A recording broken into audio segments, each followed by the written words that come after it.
welcome to the two-man power trip of wrestling. I'm your host, JP John Poz. With me today, very, very special guest. He's a WWE Hall of Famer, WWE Grand Slam champion, ECW World, TV, and Tag Team champion. He's done it all, been there, he's done that. He is one of a kind. He's Mr. RVD, Rob Van Dam. Rob, welcome back to two-man power trip. How you doing? I am doing excellent, dude. Very good. What's going on in your world? What have you been up to lately? Just got back from Georgia doing a trip in the personal priorities. Katie's brother graduated, so we went to Atlanta. Had a great time making a video out of it for my YouTube page, though. I just got some editing software, and now whenever I have a few minutes, I'm trimming videos and stitching them together, and Nice. And that's something that I'm having a lot of fun with. I think I told you about the RVDology episodes, but in between that, I'm getting better and better at just capturing content because I've always sucked at that, for years. My Instagram, I post once every 2 months, really bad, But yeah, anyway, just got back from that. I will be in Hoopeston, Illinois on Saturday with The Godfather. I've never heard of Hoopeston either, but yeah. we're going, and then come back for a couple of days, and then I go to Japan. I have a match June 12th for Noah, and I'm really stoked for that. This will be my first time going back to Japan in quite a while, I guess, since maybe a WWE run in 2014. Wow, that's awesome. I had no idea you're going back to Japan. That's really cool. Pro wrestling always building itself back up again. Yeah, and it's for me just my connection. The whole story. I mean, Japan gets taken out of my my biography a lot of times. It just does. Yeah. But it's really where I learned a lot. And from '93 to '97, I wrestled for All Japan. Mr. Baba died. And then Mrs. Baba took over, and a lot of the boys didn't get along with Mrs. Baba. Our top Japanese dude, Misawa, left, started Noah competition, and then here it is now. 25 years later, now I'm going back, and I'll be wrestling for Noah for the first time. Pretty awesome. Yeah, you're right. People always forget you wrestle for All Japan. In there with Misawa, Kawada, Kobashi, even Mike Awesome for a period of time there, of course. But yeah, I mean, I don't know why do you think that is? That's odd because you had some pretty good barn burners over there.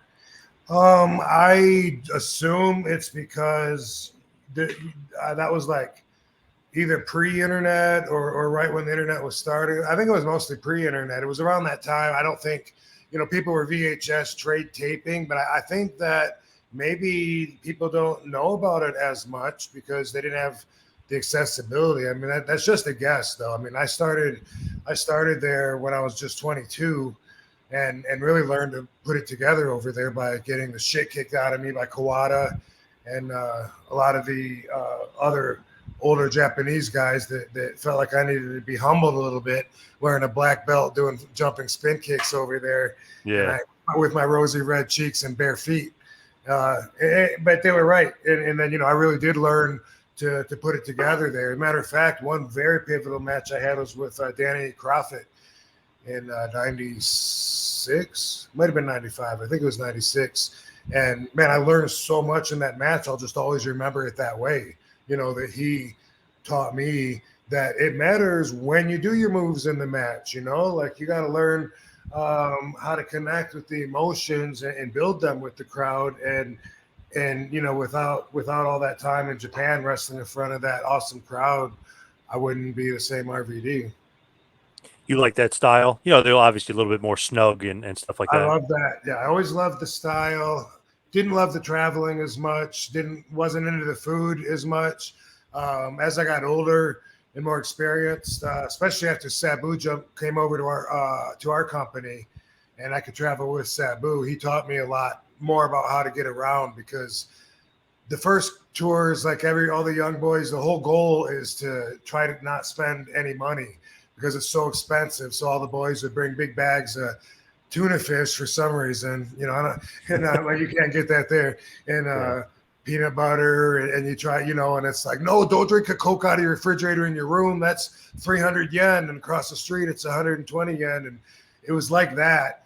And then after a while, when I was making more money, and had Sabu to kind of take me under his wing, I was finding a yakiniku steakhouse every night, and then really enjoying it a lot more. But at first, it was just the matches, the competition, that athletic style, the no gimmicks that I really, really was drawn to.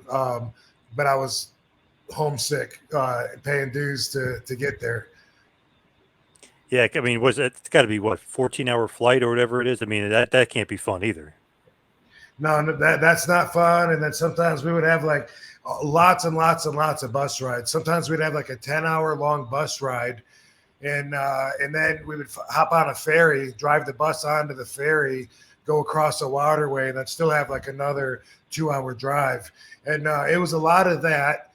And, being young, it wasn't like you could just say, hey, I got to piss. Can you pull over? You know what I mean? Because you got that peer pressure, that mentality. Like, I don't want to get any heat or, had everybody mad at me. And so there's all that frat boy pressure to the dressing room stuff. So I didn't enjoy that. A lot of the guys would like piss in Gatorade bottles, and I'd see them pissing all over the seat. And I'm like, oh my God, dude, like that is so nasty. I couldn't do that. Yeah, right.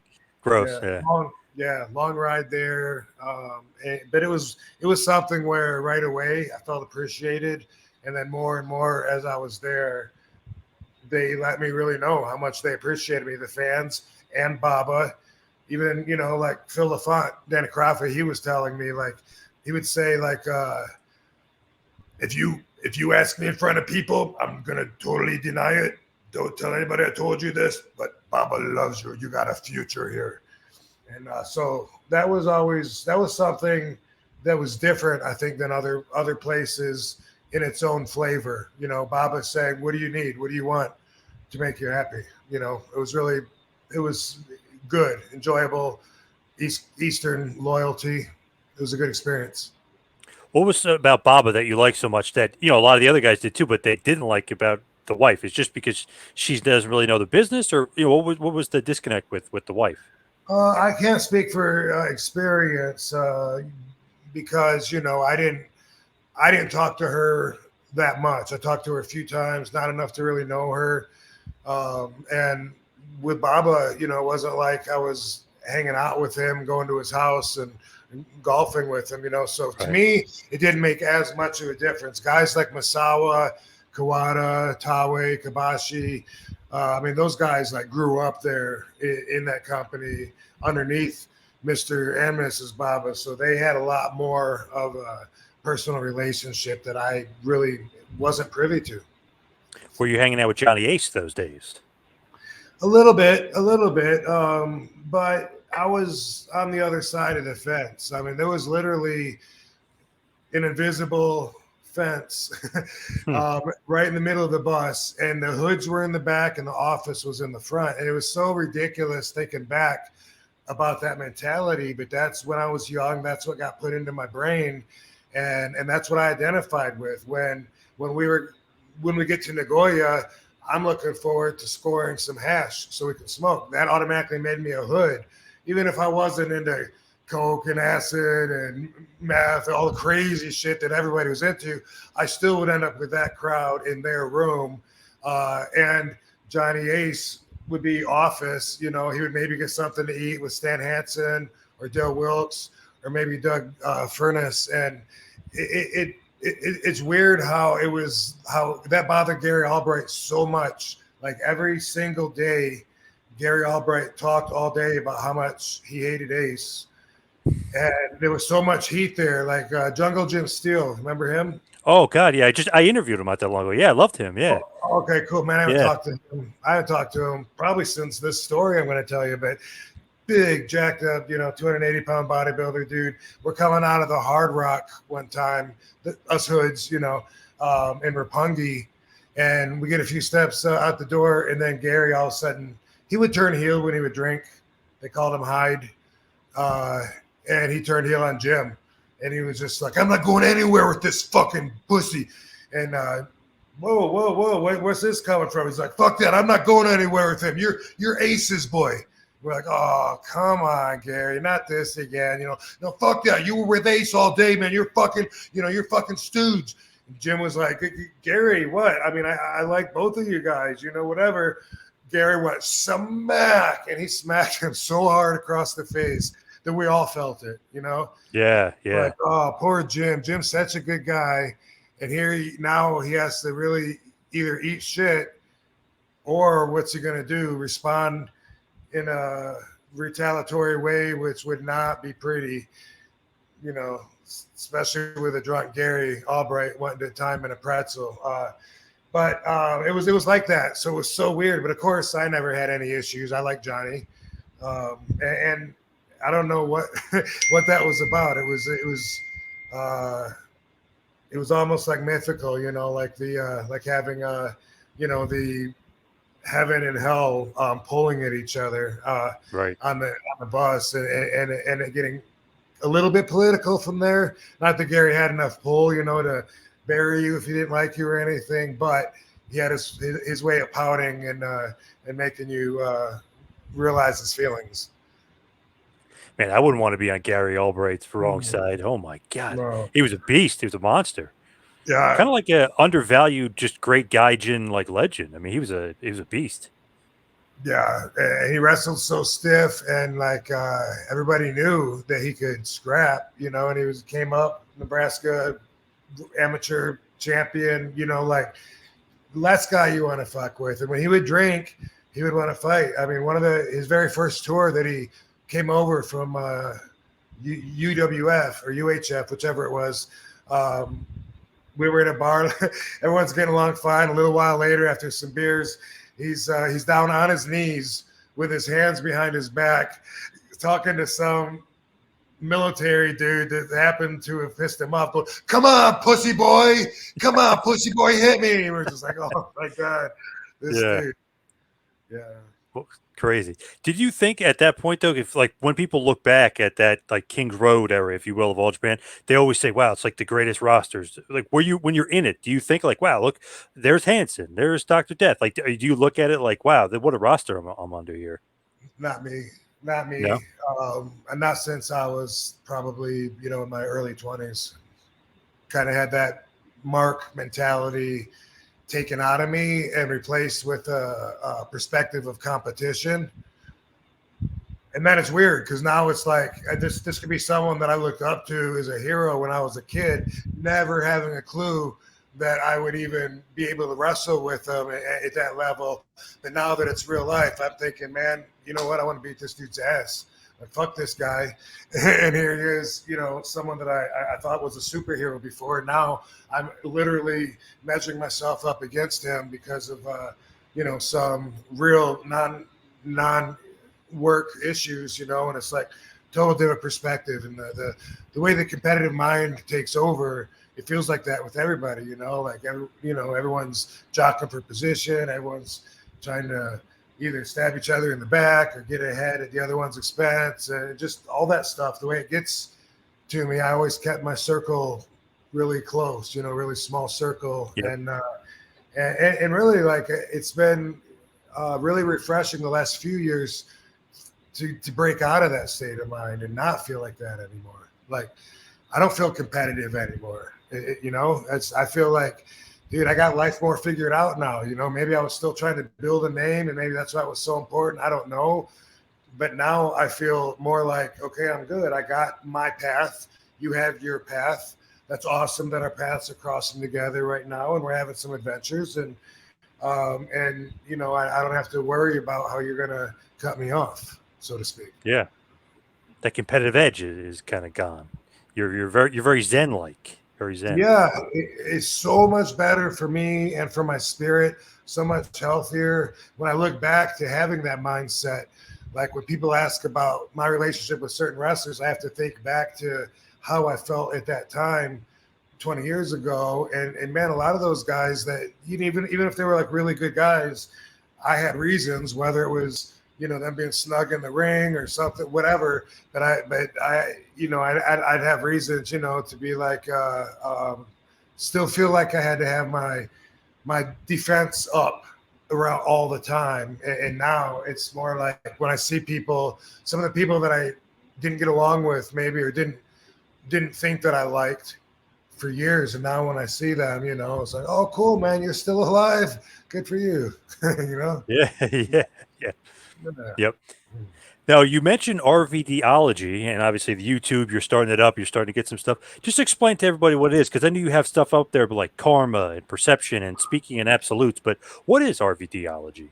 So basically, I mean, it's my way of life. And so I'm sharing some important qualities and principles, values that I have, because I feel, you know, like it's lacking in the world. And I'm afraid for society. I mean, sometimes people seem so dumb, you know, that I feel I lose my faith in humanity. And then there's other times where I think, you know, people have potential. Sometimes someone will contact me and they'll just say, "Hey, man, I heard you tell this story one time, blah blah blah. It changed my life." Those little stories mean so much to me, and that motivates me. And so, what RVDology is it's pointing out how important to me, and I'm different than everybody, but these are ways people can find they relate. Eventually, they'll find ways that they don't relate, for sure. But things that maybe aren't talked about, and then people are like, "Yeah, you know, now that you mentioned, I didn't think about it, but you're right. You know, that makes a lot of sense." I actually hope to help people in that way, help steer them in their path so that they can make better decisions. So I do it by explaining the values and then sharing stories that I love telling stories, and all the stories on RVDology, they've never been heard before. None of them. They're all like stories I've never told before. And at the same time, I'm also recording longer stories. A lot of these aren't as appropriate for general consumption, but they're more appropriate for someone that might be like buying a book. And so I'm documenting a lot of those stories. And again, no one's ever heard any of these stories. I guess for me, that's more interesting. You know, I do a lot of podcast interviews. I haven't done any in a while before agreeing to do this, and appreciate you letting me talk about RVDology.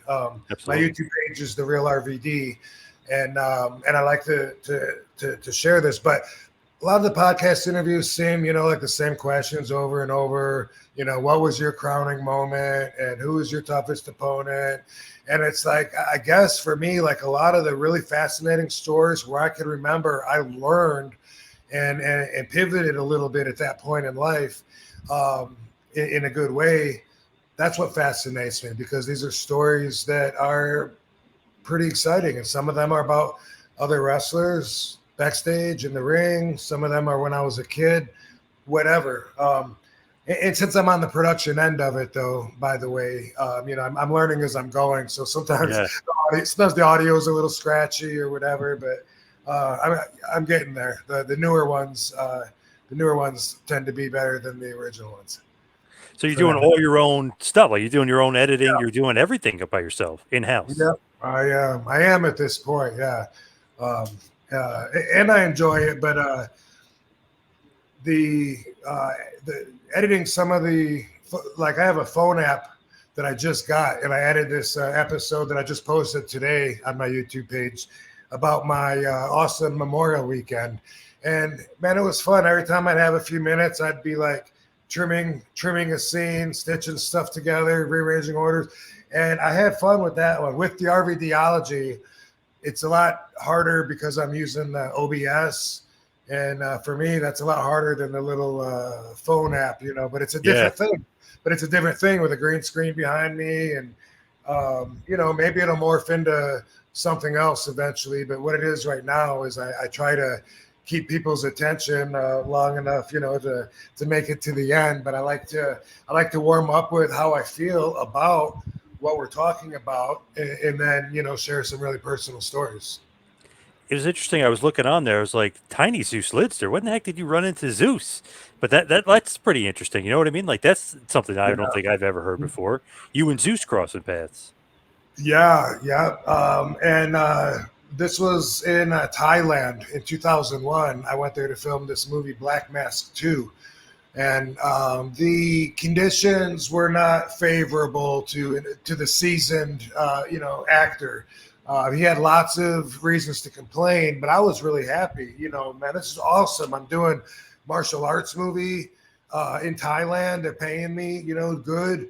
I'm working with Wu Ping, who created the cable stunts in Matrix, where you're flying all over. I was really excited, but it was a third world country. It was dirty.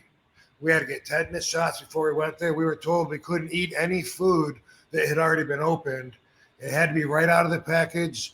Or if we were in a really nice restaurant, that was an exception. But we couldn't open your mouth in the shower, none of that. So I tell a story when I'm talking. I'm not really sure. I don't remember exactly what the value was that I talk about in that one. But what I will always remember was he was so miserable, and probably rightfully so. I remember when we went to eat, and I'm looking at the fruit and stuff, going, there's flies all over it, and I'm going, I don't see how we're gonna. And he was just like, we can't eat this shit. My mama can't make me eat this. And it was like, he's right. And then he's like saying, our hotel needs to be condemned, and he heard that it was condemned, and they were going to be tearing it down, and he needed to stay somewhere else. And he was just always complaining the whole time, which he had a right to, but at the time I could have seen him as, not someone I really enjoyed working with, and it got to a point where he rubbed off on me and made me react in a way where I exploded on the crew because they had fucked up. I ended up face down in a mud puddle after we talked about how everything was going to go. And he was like, you let them know, you can't let them get away with that. And he fired me up. And so I'm like, hey, what the fuck? And then right away I was like, that's not me. You know what I mean? Like, Yep. like, wait a minute, that's him. And I got to control my own reactions to what happened and to what the way that he's acting, And so these are things that I love to tear apart and really look at, with different examples and point out things that, like I said, people probably don't think about, but if you really do think about it, priorities is one. I haven't even talked about this one yet, but I believe if everybody got to know their own priorities and had that inner relationship and knowledge, it could help their life so much, because people struggle with wondering why they do things, like, why do I keep cheating on my girlfriend? Or why is it that I can't study, for this class and I know I need to? Well, guess what? If you really looked at what was the most important to you, and I have ways of doing that, and it's all step by step, giving like little pieces at a time. But if you really get to know yourself, then you'll realize, I do this. I cheat on her because it's more important to me to get laid than it is, to to take this risk when I don't think I'm going to get in trouble anyway. And anyway, I just, I'm a thinker. I'm usually the quiet guy with my mouth shut, unless I'm getting paid or interviewed to talk. And I'm usually studying, and I'm usually in my head, as Katie puts it. I spend a lot of time in my head. This is a way of me sharing it. And people ask me all the time, like, dude, how can I be as cool as you? Or teach me your Zenfo way. I am, dude. Watch RVDology. There's a lot. You got to put it all together. And with Zeus, it was different angles, which is true. Like his different angles, and then you ended up having a little bit of different perspective, like you mentioned. So very cool. Like the ideology of RVD, if you will, RVDology. It's very interesting to kind of get in your head. At the time, I was thinking, man, this guy's an asshole. I even wanted to fight him at one time, because we had some words. I was talking about wrestling in ECW, and this is 2001. If you remember, I was at an intersection where I could have gone any way I wanted. WWE wanted me, WCW wanted me. I wanted ECW to survive, so I wouldn't have to go there. Well, I guess Tiny thought that I was bragging and full of shit and bullshitting, but I was just stating the way it was. And he reacted in a way, said, I don't know nothing about no ECW. All I know is that when Hulk Hogan walk in the room, men get down on their knees. Grown men on their knees when Hulk Hogan walk into the room. That's all I know. And I was like, he's trying to offend me, I think, but I don't disagree. I mean, Hulk Hogan's the man. I get that. Yeah. But it wasn't until one of the guys told me later they thought I was full of shit until they saw me on TV.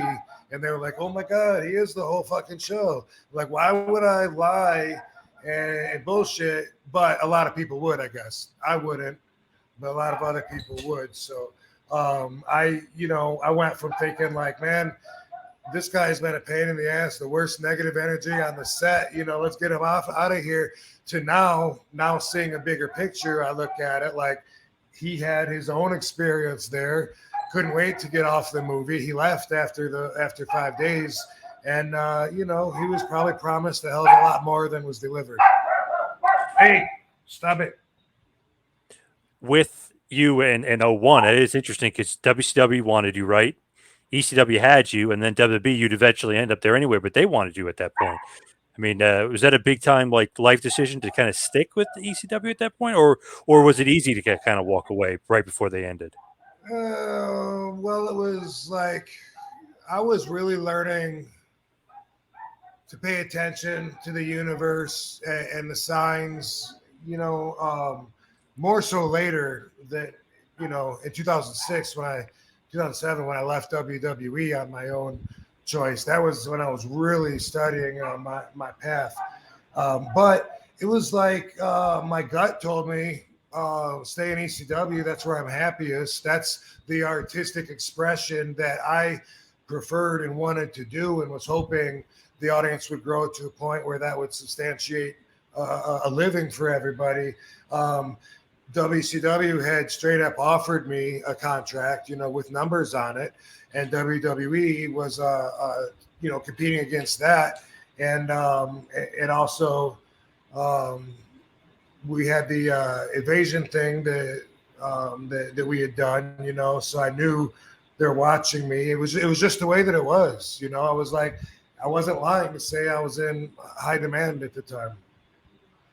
Was it a lot of money from WCW? Was it like so much you're like, maybe I might go there for the money, even though I might not be happy, I might go there? I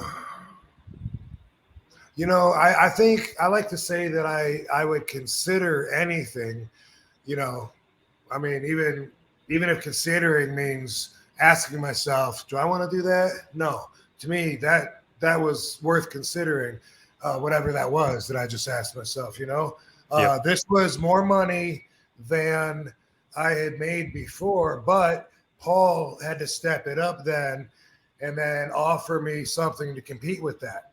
So that's what happened. Paul said, I don't want you to go to WCW. And, what can I do to get you to stay here? And, of course, amongst other things, that also included a decent guarantee. And I had favored nations in ECW. A lot of people don't know that. Wow, I didn't know that. Yeah. Well, I don't think I've even said that publicly, but I did. And that was one of the many things along with my preference to really want to stay in ECW. I didn't want to sell out and become a character and just, be a puppet for someone else's imagination like that. That wasn't appealing to me. Wow, how did the favored nation? Of course, favored nations meaning that if somebody comes along, let's say Dreamer makes a certain amount, you equal that or above that, right? So you would be the highest paid guy, basically, no matter what, right? Which at the time we were bringing Sid Vicious in, and I was thinking, hey, this protection might, be a factor here pretty soon. Like what are we paying that guy? But yeah, that's what it is, and it was contract negotiations. I had a guarantee. Whether it was annual and then broken down or whatever, I knew what I was going to get every 2 weeks or whatever when we got our check. I think it was every 2 weeks. And I was getting that. So even when some of the money wasn't coming in and the other guys had checks that were bouncing, I wasn't getting some of the money. I never got the pay-per-view bonuses, the revenue. I never got any royalties for the action figures or T-shirts. But even though I wasn't getting that, I was still getting a guarantee that was comparable to what WCW was offering me. So I wasn't complaining. Although I was digging a bigger and bigger hole by letting the royalties build up. And eventually that did become a problem that I couldn't get around. How did the favored nations come along? Is that something just you brought up and like, I need this to be secure here. I could go elsewhere and make more money. I mean, that's basically how it came about. I can't actually remember the exact way, it was just something talked about in negotiations. You negotiate the contract, it's like, hey man, I gotta have my travel. Paul would pay for our flights. He had someone that would book flights for people, but they would book them like hours before their flight. It was crazy. You probably heard stories about that.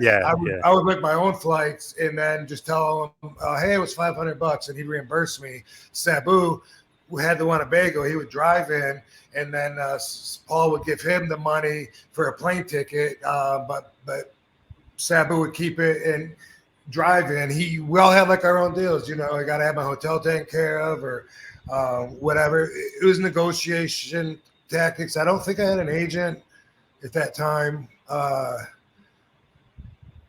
Maybe I did though. I don't know. I had an agent in 2001 when I worked my first deal out with WWE, but I think that was the very first time I brought him into wrestling. He was supposed to be a Hollywood dude, and I brought him in as a buffer and regretted it later with WWE because there was nothing he could do for me. I was there face to face every day with these guys, and he's but anyway, I really don't know exactly how it came up. Somebody offered it or asked for it, and it was agreed upon. Pretty good spot to be in, though. You know what I mean? To have that favored nations. I know Hall Nash famously had it in WCW, but I mean that's a great spot to at least get that guarantee. I know other people had issues, like Shane Douglas always said, like, "Oh, I wasn't getting paid. Paul owes me 144K," or you know what I mean? It piles up. So that was good for you on your end. Smart. Yeah, I never. You're not gonna find any interviews of me bitching about my checks bouncing and me starving and stuff because I wasn't suffering during that time. But as much as we know Paul, and I didn't think about this back then, but it's probably safe to assume I wasn't the only one that had favored nation. He probably maybe all of us top guys, maybe Dreamer, maybe that would be very Paul like. Yeah. PJ, just incredible buddy of mine. He tells me stories of like he's on the phone with Shane or somebody, and PJ standing next to him, and Paul is like bullshitting him and giving the finger to the phone and I'll give you that money, blah blah. So Credible leaves, and he's like, the next person comes in, he does the same thing to me. F you, PJ, you're not getting that money, like that kind of stuff from Paul. Yeah, he's like, the stories have been told to death, but that it was like that for me when they would book the flights. If I had to fly out Friday morning to be there Friday evening, I would be up all night, stressing that they're not going to book my ticket. I'm like, it's after midnight. Like, is this canceled? Are we not doing it? Hold on, any minute now. And sometimes it would be 2, 3 in the morning. It's like, boom, we got your itinerary. You fly out at 6. That was at the time it was okay. I mean, after I had a little more experience, I don't think I could have handled doing business that way. Yeah, there's like got to be a lot of stress involved with that. Like, oh shit, when's the flight? Well, I can't miss the show, But it would have been their fault if I missed it. So there was that. I mean, it's not like if you look at it like that. If you look at it like I'm going to let the fans down, no way around that. But if you look at it like, oh, hope I don't get in trouble for no showing, it's on him. You know what I mean? And sometimes I would fly that bereavement fare where I give a different name because you got a discounted ticket. And that was all part of it. Yeah. George Costanza on Seinfeld style. Yeah, that bereavement fare. Yeah. Yeah. But nonetheless, though, I didn't want to leave. That's where I had the most fun. And now, I'm still wrestling, not nearly as many matches, but pretty much whenever I do, usually everyone expects it to be an Extreme Rules match. just because that's where I thrive. That's my, that's what they want to see and stuff usually. So usually it ends up getting extreme, and that is where I'm happiest still. Back in ECW, I know it's funny to look back at it now. It's like, wow, the TV champion is more popular than the world champion. No matter who the world champion was, it just seemed to be that way when you're the TV champion.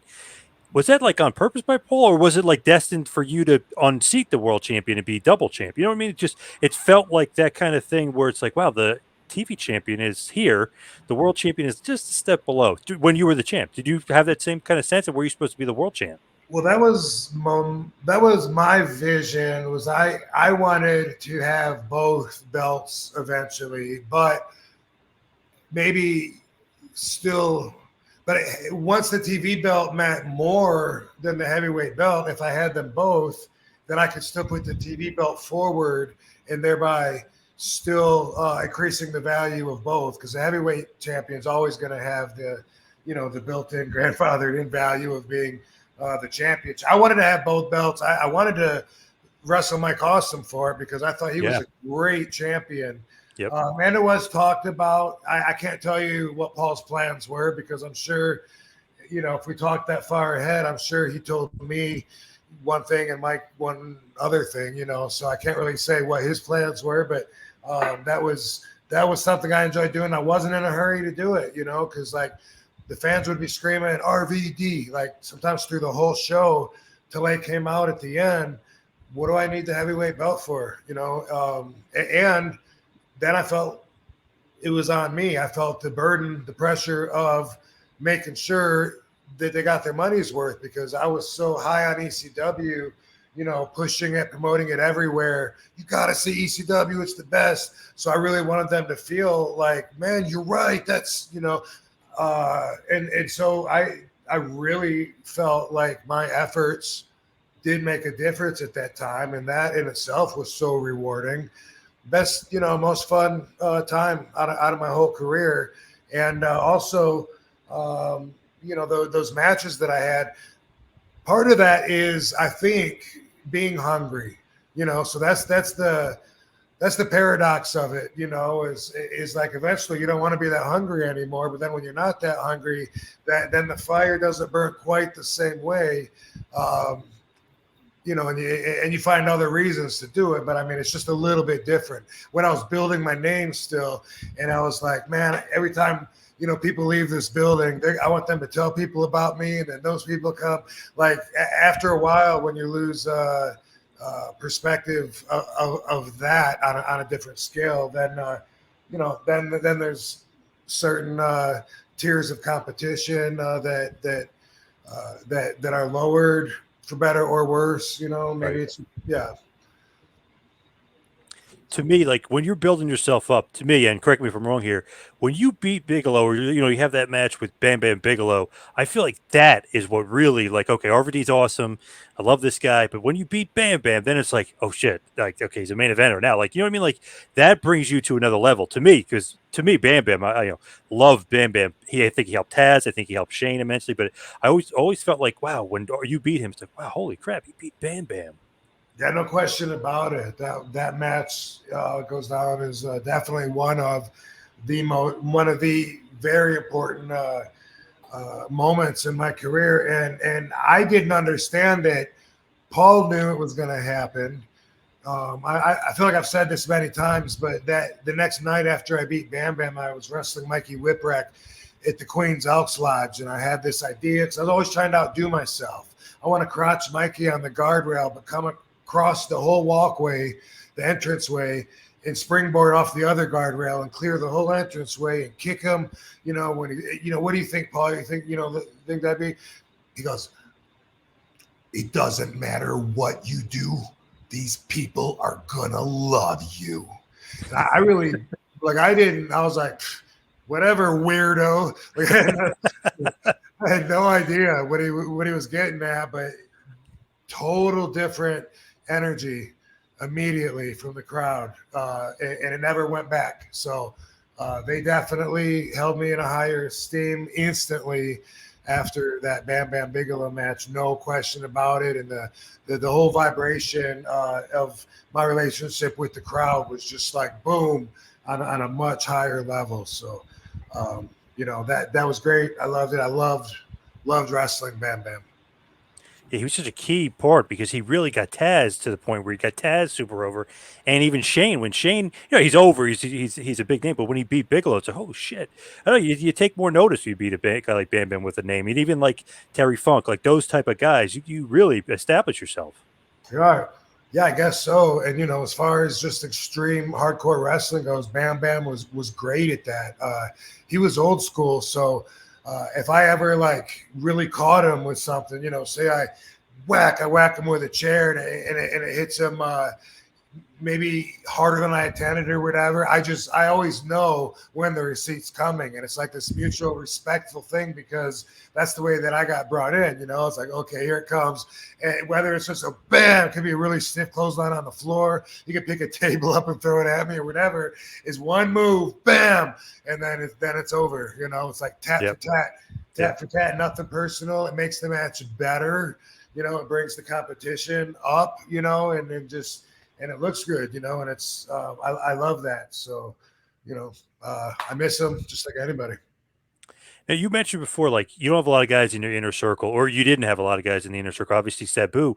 But I thought it was so interesting that Brian Solomon did the Sheik book about Eddie Farhat, the original Sheik, obviously your trainer, mentor, Sabu's uncle.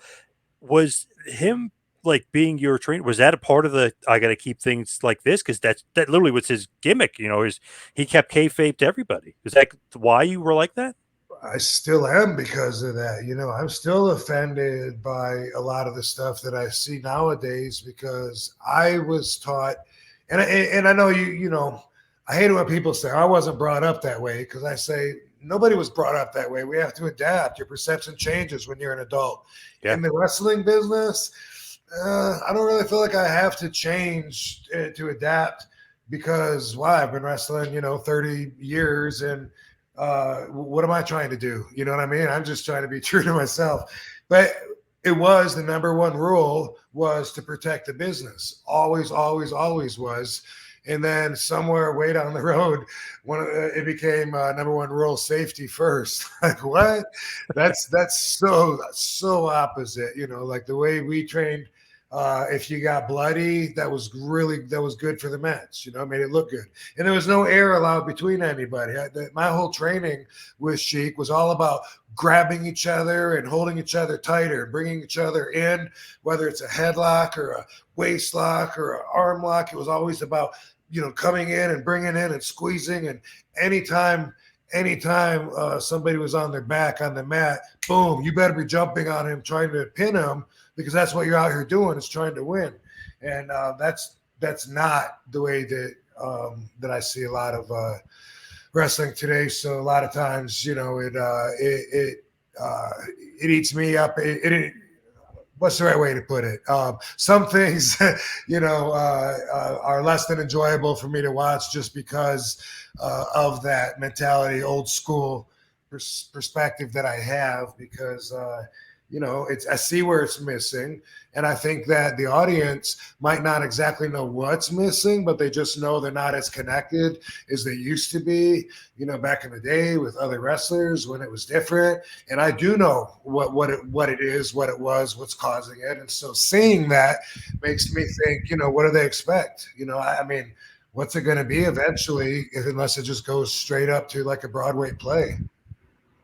So you don't watch too much wrestling anymore, I'm going to guess. Not very much. I record them all every week, and then sometimes me and Katie will watch something. Usually, I'll try to point things out to her, help her along, or sometimes we watch it a little bit. But yeah, I don't spend a lot of time watching it, And obviously, there's a lot of talented guys on there. I'm not trying to badmouth today's wrestling scene by any means. I mean, people like they step it up and up and up to where I don't even know if it means what it means anymore. Now someone does a springboard shooting star double flip to the floor, and it's almost like, who did that? Does anybody even remember? And it's like, man, it's it's a shame it got to be that way. But everything has to move forward. You know, we have less people on the planet. If you go back 100 years, it was easier to stand up.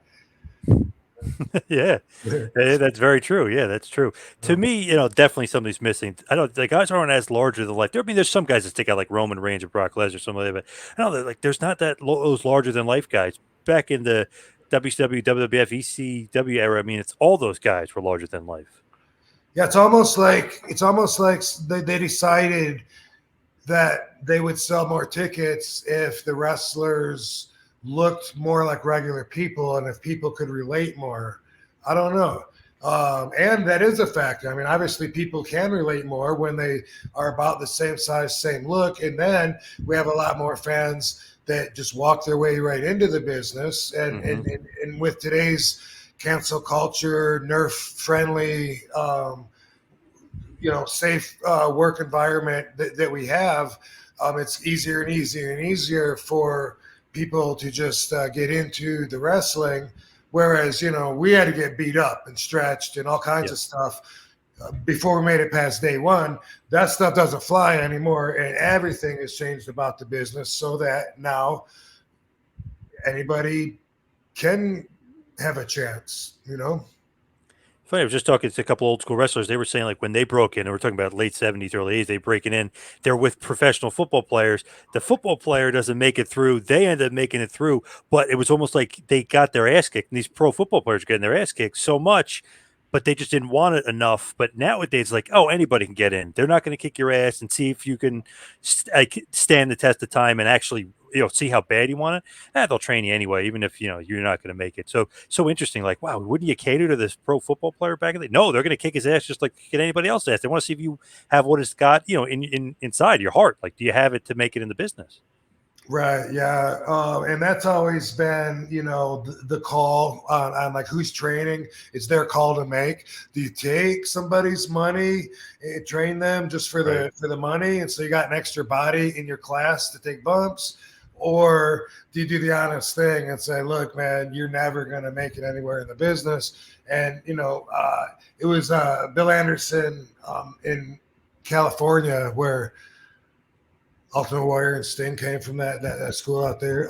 When I first went there and I saw they were charging $25 a workout, no commitment, anybody could go and just pay. That's when I realized, that it was the wall was blown down that was up when Sheik got me into the business. It was all about protect the business first, no matter what, and we sacrificed a lot to do that. Guys before me sacrificed even more, when I was in WCW, just thinking of someone to that extent, Mike Graham told us he never smartened his wife up the whole time that he was with her, married to her. He never smartened her up to the business. And she just assumed, that he was out fighting every night. And there was a rule when I was in WCW, you couldn't have your girlfriend or wife, if you have both, like some people do. They weren't allowed anywhere near the arena. Like if they were picking you up after the center stage taping or whatever, you would have to go to a spot upstairs in the parking lot where people can't see you, and you wouldn't get away with that stuff nowadays. You would just get sued. In the, like I say, the work friendly environment that the whole world is becoming. It's funny. I think there was like a meme or a GIF, whatever you want to call it. You and Katie, and then the girlfriend, like, "Oh, I'm living my best life." It's so funny. Exactly. Yeah. Yeah. With new video on my YouTube page from Jennifer is in this as well because we went to Atlanta over the weekend. Katie's brother Timmy graduated, and the family had a big party and rented these big water slides. And then we also got Jennifer and went out, and Katie and I rented some scooters and went all over the Beltway through the city and shit. And it's really fun. And I'm getting good at capturing content now, which people have asked me to do for 10 years. And now I'm starting to get it. It's not that much pressure if I just get, a little bit here and there, and then put the highlights together and make a package afterwards. So I'm having a lot of fun with that. Yeah. I just want to ask you about 2001. When you go to WWF, it's like, wow, you're probably the most over guy. Well, one of the most over guys. Austin is still there, obviously, but they're trying to make him a heel. It's just one of those things where, like, you're not world champion, but you're feuding with Jeff Hardy. You're having great matches. Then you're feuding with Steve Austin a little bit, Kurt Angle a little bit, having these great matches. Was it ever a thought of yours like, wow, like I should have been champion then? Like you were the most over guy? Because at that point, in my mind, I'm like, oh, maybe Vince doesn't like him or something. You know what I mean? Or maybe because he's not from WWF. Does that ever like cross your mind? Like, man, I'm the most over guy here. Or one of the most over guys. I should be champion, or I should be higher up on the card. I don't remember it feeling that way at all. I remember being very humbled. I think, the fact that I'm winning, Triple H comes out, hits me with a pedigree. Just over and over and over, I felt like at that time with that competitive state of mind, like, okay, how many times do we have to tell the story that I can't beat this guy, no matter what? Every time we work, I cannot beat him, even if I beat everyone else, and that's how I felt. And so I felt humbled. I didn't feel like I wasn't really riding the high that my character was. I was still being told some things, and then the plans changed at the last minute and stressing me out, and having like certain things told to me, conversations that were happening where people were for me, other people were against me, voicing their opinions. And there was always like so much going on that I never felt like I was the guy. I mean, I had my connection with the crowd, and that was my favorite part of the day. Boom, when I go through the curtains and I get that pop, I look around for all the signs. Everybody had an RVD sign. I pointed at them and connected with them. All that was real. And I was like, no matter what they do to me, this is real. They can't take this away from me. That's how I felt. But at the same time, every year, when after WrestleMania, when they do a round of firing, everyone is so shocked. Like, oh, can you believe they let so-and-so go? And then, the egos that they have to feel like they're untouchable, and really feel like they couldn't be fired. I don't know what that's like.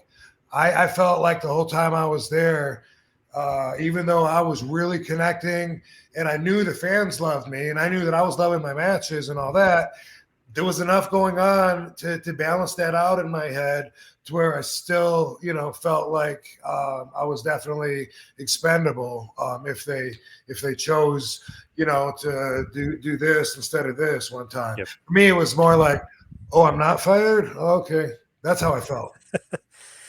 Any heat there with Triple H over, like, maybe not now, but over the years that, like, oh my God, because I remember being a fan of those days of like, man, this guy's okay. He's got to be Booker T. He's got to be Michaels. He's got to be Kane. He's got to be Goldberg. Like, he beats RVD, he beats Jericho. Like, he's not that big of a star. Like, why is he beating everybody? Was there ever any heat with Triple H? Well, I mean, I wasn't happy about the situation at the time. You know what I mean? Again, competitive state of mind.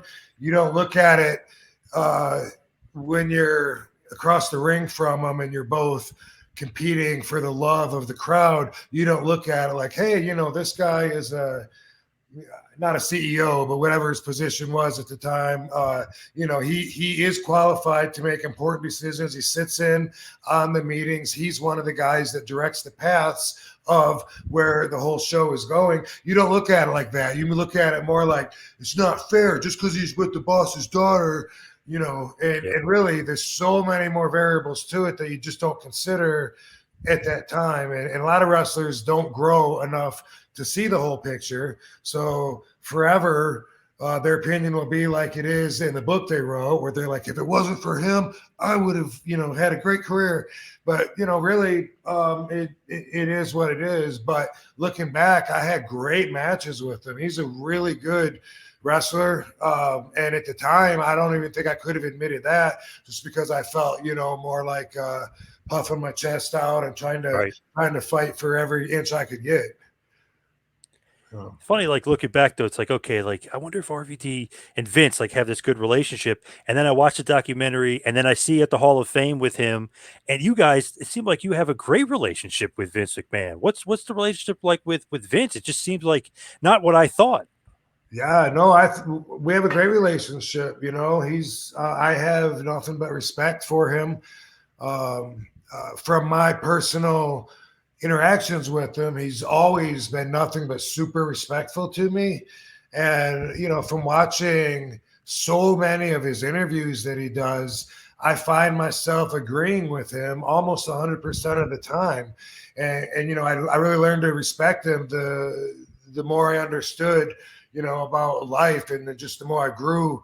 I feel like I was really immature when I worked with him and got busted with the marijuana and dropped the ball and stuff. Not that I'm necessarily above, something like that again, but, I definitely dropped the ball, and I feel bad about that. And he's, the most important man that I know. So, that's really what I have to say about Vince. So I hope that he lives a long time. I'm grateful. I'm grateful to know him. He's probably the most famous man too. Well, maybe him and Hulk Hogan. Yeah, oh yeah. Were you surprised to get the call for the Hall of Fame? Not that God, it's well deserved. Maybe it should have been long overdue, but were you surprised to get it just because, I don't know, the Hall of Fame is so weird. Like the Steiner brothers weren't in it until last year. Like King Kong Bundy's still not in it. You know what I mean? It's a weird thing, the WWE Hall of Fame. So were you surprised at all to be inducted? Yes. And at the same time, it's kind of like sometimes I'm surprised they don't reach out and ask me to do anything. You know what I mean? Yeah, yeah. Kind of like the same feeling where it's like and this is a future RVDology episode. I'm going to talk about expectations. Sometimes it's living in the moment is about not allowing yourself to form expectations so you can truly engage with what's going on, because you have expectations, and that sometimes if reality doesn't meet what your expectations were, you're disappointed in a situation where really things might not be that bad, or maybe they are. Like marriage, a lot of people have expectations of what marriage is going to be like, and so they just want to get married, and that's so important to them. They end up with the wrong person, and then the relationship isn't like what they expected, and then then the whole life falls apart, and it's like there's reasons for everything. And that's a pattern that I can see going right there. Yeah. But so were you expecting to be in the Hall of Fame? No, I wasn't. I got to, whenever I get the 203 on my phone and I see that, I'm like, oh boy, what's going on? And it was Johnny, and he said, Vince, we're all sitting at the table, and Vince wanted me to give you a call and find out if you'd be interested in being inducted into the Hall of Fame this year. So of course I was like, well, of course, yeah, I'd be honored. And I was, and it was a really good experience. I wasn't shocked. I don't think anything shocks me anymore. Like you're lucky even to get an emotion out of me. But that's just like, when I get a call and it says 203, it's like, I wonder if they want me to sign some merchandise, or maybe they want me to. It doesn't seem like they're not trying to book me to wrestle, but I still think sometimes, like maybe it's something about a pay-per-view or whatever. The last couple times they called about wrestling didn't work out. Carano was involved in that. That was way long ago. Yep. But I guess it was after I made my return though. So this was like 2014 or something. Anyway, I think that they got it right. I'm guessing in the documentary, the Icons, when they say that I think that the WWE doesn't think that I want it enough. And so I think that's why they just kind of like leave me alone for the most part. Could be. Maybe because that's like I said, you're lucky to get an emotion out of me. I'm obviously very stoic. Same thing happens like when I'm filming movies. I remember the whole time I was on the Sniper Special Ops set, my friend was the director, Chris Olin Ray. He kept coming by like, you having fun? You having a good time? All right, you sure? And I get that a lot. Like when I'm around a bunch of people feel the need to check on me because I'm not going, out there dancing and stuff. I'm just like fucking looking at people. You're like, wow, look at them look at the nervous energy interacting with each other. And I'm studying people, and that's more like what I do. But a lot of my experience in reactions I keep inside. And I think maybe that's why WWE doesn't really fuck with me that much. They I don't know, but I'm still wrestling, and I don't want it bad enough to to be begging them, or even forward with my own plans and ideas about, dude, this should be great. I was thinking I could work with this guy and we could do this and this. I don't even, want it that much. Like that's not me. That's not the way my brain works. Whenever I get asked in an interview, is there any guys that you see that you would love to work with? I always can't answer anybody because I don't think like that. I don't do fantasy matches. Sabu doesn't either. So that's just a trait that we have is the Sheik's boys. Yeah. That's so true about, like you mentioned, expectations too, because I did like a side job for somebody and thought I was going to get like a certain amount. My expectations were so set on this amount and it was less. My wife was like, well, you're lucky you got anything. And I was like, well, if I had that attitude going in, it would have had that, but I had the expectations. So I was so mad at the time. I was like, but you're right. If I had tempered my expectations, I would have been easy peasy. Would have had a nice, smooth reaction. Yeah, and if you really like stretch that out and apply it to a really big picture like life, think of how many people thought they knew where they were going to be in life, whether it was married with kids or whether it was successful in the job. And just because they're at a point that's different than what they expected, now blows their mind. The plans are fucked up, and now they're judging themselves on being a failure. And it might not be a bad moment if you didn't have all that. You might be in a good place. So that's definitely worth talking about. What's what I do is I find some stories in my that I can remember or that I've written down. Where I can relate to that and wrap it up into a nice little RVDology package. Yeah, awesome. As we head towards the wind down, we head towards finish. What's going on with RVD CBD? Is that still kicking ass and taking names? It is indeed. I have tons of product around. We've been around 2.5 years ish, and through the pandemic and stuff, and I've learned as far as like partnering up with different people that we have been kissing a lot of frogs, and gotten a few good ones in between. And we managed to steadily grow. The best part is the feedback that I get, like all the time, like whether it's people I don't know or it's like friends, that have tried it, and they tell me that. Like I just got one yesterday from a kid I went to school with. He said his dad has tried all these products, nothing helps with his back, and the guy can't get up, walk around. Gave him some RVD CBD, a pain cream. He put it on his back. A few minutes later, he was up walking around, and he said he's never had anything work like that before. And it's like I get so much. In fact, 100% of the feedback that I get that makes its way to me is that. Can you imagine, like, how can you not feel like you're on the right path when so many people are telling you that? So that's great. I'm so happy to do that.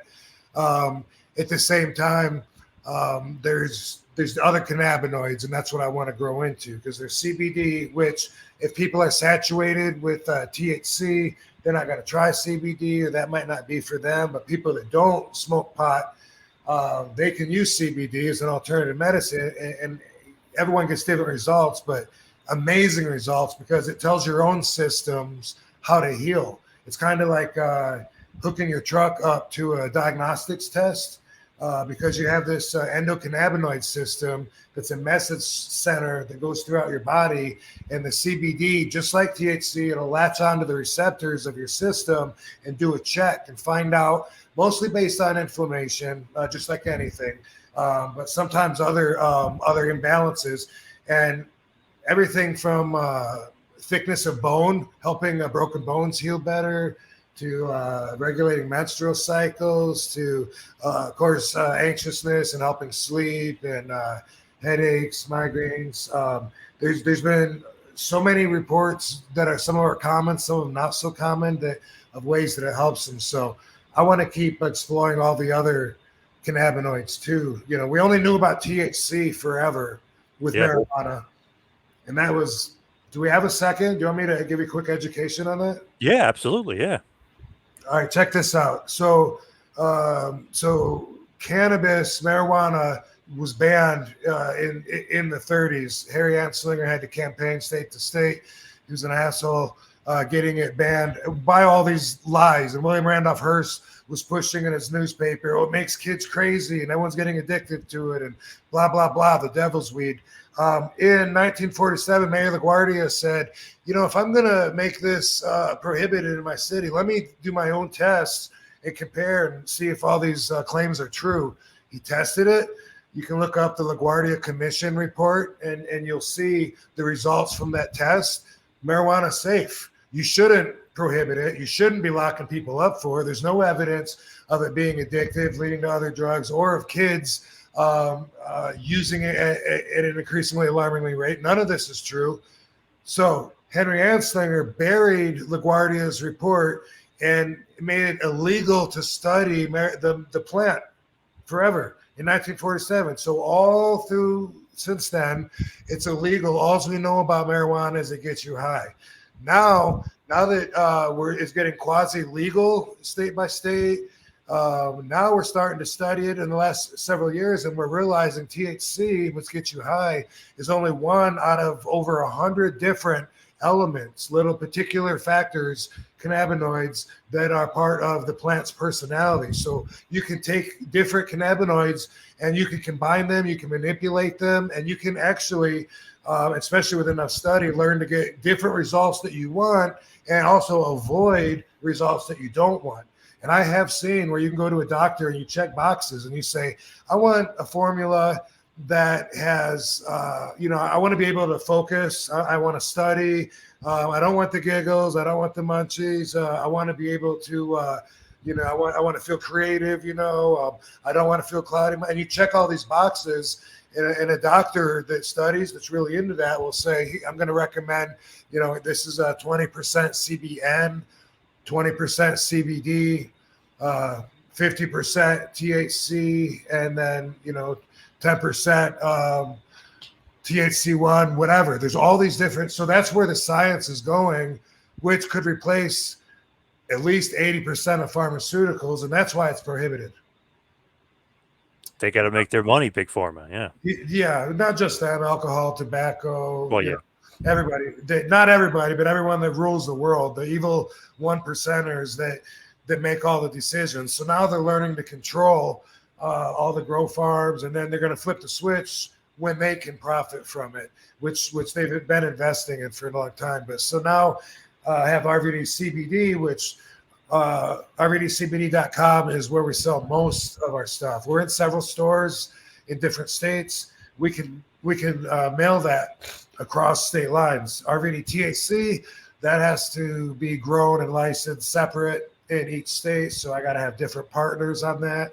That's something that I'm doing right now, growing with. And like I said, we've kissed a lot of frogs, but right now there's more reason than ever to feel optimistic. There's just a fantastic implosion of all what seems like the right partners coming together.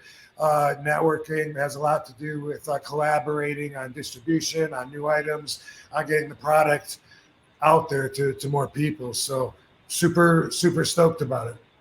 And CBD has been growing and growing. It's one field that's really been big time on the growth. But it seems like, for the most part, it seems like a positive. You know what I mean? That there's not too many negatives out there about CBD. It seems to finally everyone's kind of catching up with it. Yeah, I feel like most of the negative that I've heard is that people that have tried something that's bullshit, and I've read in reports that up to 70% of what's out there on the shelves is not what's claimed on the packaging. Wow. They have it at gas stations. They have those are. So I stand behind my product as the best. I sampled a lot of products before I agreed to each of my products, and I tweaked them. The pain cream, I wanted it to be like that BioFreeze. Yep. but be loaded with maximum amount of CBDs. You have also CBD receptors on your skin itself. And so it actually starts working right there and then goes into your system, and it tells you to heal besides the menthol that's loaded in there, so you feel it soothing, you feel it's circulating. I love my pain cream. It is, in my opinion, the best pain cream out of all the CBD products, and that's from all the ones that I've tried. So it's cool to be able to stand by that, being the whole effing show. I love it when people try the product and say, even when they tried other stuff, mine is what works for them, and that makes me feel confident about putting my name on it, because I worked a lot on making it the best. Now, give me like the legacy of RVD, like the stamp left behind, because it's like funny. It's like RVD, the entrepreneur now, RVD, the businessman, but also the legendary wrestler, the Hall of Famer. Like, what do you, if somebody, years from now is like, man, that RVD, his legacy was what? I don't know if that's for me to answer. And if so, then I'm not really sure how. I hope that I'm remembered for making a difference, for creating my own path and inspiring others to do that as well. I feel like my efforts have helped change the marijuana laws everywhere. I feel like my efforts have helped change wrestling. I feel like my efforts have helped change the way that a lot of people feel about the way that they fit into society in different ways. And that's based on feedback of people that have heard me talk on one of my platforms where I'm able to, to connect like that. I'm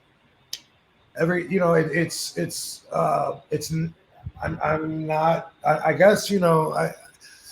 I guess hopefully I'm, instead of a follower, I don't think I'm necessarily a leader. I'm kind of taking my own path, but if others want to ride in my wake for however long it helps them out for, then I'm stoked for that. But as far as like labeling me entrepreneur, CBD, CEO, actor, comedian, I mean, as far as that goes, I can't do that. I just live. And I will keep exploring opportunities that interest me or that are beneficial at the time and worth pursuing. And everything is worth considering, like I said. You weren't a big basketball fan, were you? You kind of remind me of Phil Jackson, the Zen master, a little bit. I know that, like I could also do a whole series on things that make me different than everybody. And I might help people that feel like they're outcasts, especially when you're a kid. I hate that as a kid when other kids are like, oh, you bought those shoes at Kmart, fuck off. It's like, it's so hard and it means so much more to you as a kid than it really should. Yep. But I don't watch sports. I can't talk to another man about a lot of things that men talk about. I can't talk about sports. I can't talk about cars. I can't talk about guns. I can't talk about music. I mean, there's not too many people that I know that don't subscribe their soul to music. And I personally feel like when music's on, sometimes I use the word robbing my conscious, but let me just say it is at least subconsciously distracting my attention. You know what I mean? Yeah. Song on, and you're just, you don't even know, and your lips are moving to the words to it, and it's not in the background, but you're trying to read a book or you're trying to think of something else. That's something that I didn't have anybody teach me. That's just me. Somebody made a comment the other day because they saw me working out, and they texted somebody that I knew and said they saw me, and they said, he works out with no music.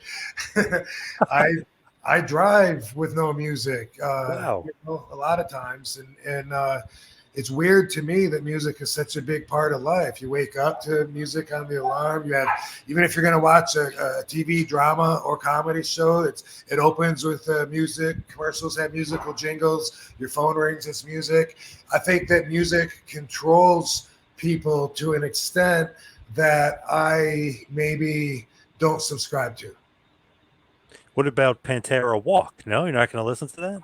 It's not that I don't listen to them, you know, and I do get energy from music. I don't have like a preference. Sometimes I love that kind of music. Katie listens to hip hop, so a lot of times that's what's on, and I will listen to it. But I'm not a guy that's going to buy a ticket and go to a concert. If you see me at a concert, I'm not singing, I'm not dancing. I haven't bought a CD, if they even still sell those, and I don't feel like gyrating when I hear music. You know what I mean? Sometimes I really like the energy. Yeah, I can work out to this. I like the attitude. Yeah, it's in your face. But I don't know. It's weird. Like studying people like I do. People that dance, they have a dance face. And what's that? If you're not acting, then what is the dance face? Some people will bite their lip. Go, the fuck, and other people have a surprise look. You know, and it's like everyone, like they put a certain face on when they start to engage in the dancing ritual. And I feel like an alien from another planet sometimes when I see society in the ways that they follow each other in directions I don't go. To me, sometimes I don't hate music. You know what I mean? Like I enjoy it sometimes, but like I said, I don't subscribe to it. To me, sometimes you hear the music and like you'll equate it to wrestling or something. Like literally when Pantera Walk comes on, I always think of Respect Walk. You know, RVD, you doing the finger points. You know, of course, yeah. And there's songs when I hear it, I'll think about when Katie and I just met. There's certain songs I'll think about remind me of when I was a kid at summer camp. Yeah, I get that, but it's weird to me that how people like if it's in a song that's on the radio. Then it's real to them. I'll be like, well, what does that word even mean? I don't know. I think they mean this. Well, you're singing it. How are you singing it if you don't even know what they make words up and you're just gonna go ahead and blindly sing the words because they're doing it? I don't know. Maybe I should get checked out. Before we let you go, though, give us all the plugs again. Talk about RVDology, where everybody can get it, and all your social media, and RVD CBD. Yeah, so RVDCBD.com is the place to order our products and to keep up with us right now. We're always growing. We're building a new website and growing more products. People want to know where do I start with CBD? It depends on what results you want. The tinctures that you drop under your tongue, that's like the fastest delivery system. If you want help sleeping, great. You need help with anxieties, great. Gummies can help with that too. It's not as concentrated of a dose, and then you eat it with the sugar, so it has to, some of it gets, goes through your digestive system, whatever, but those work as well. But I'll say that, and follow them at RVD CBD. That's on Instagram or Twitter, whatever. And all my social medias are The Real RVD. I'm spending more and more time on my YouTube page. I want my subs to grow, so I'm going to start looking at contests and incentives and tier motivators to grow it, because I want to reach more people. Out of every 100 people I reach, there might be one with potential. Awesome. Well, RVD, thank you so much for all the time today. I really appreciate it. We got a special guest in the background. Hey, y'all. Hey. Yeah. RVD, glad you're living your best life. Thank you so much for all the time. Indeed. Right on, dude. So is this like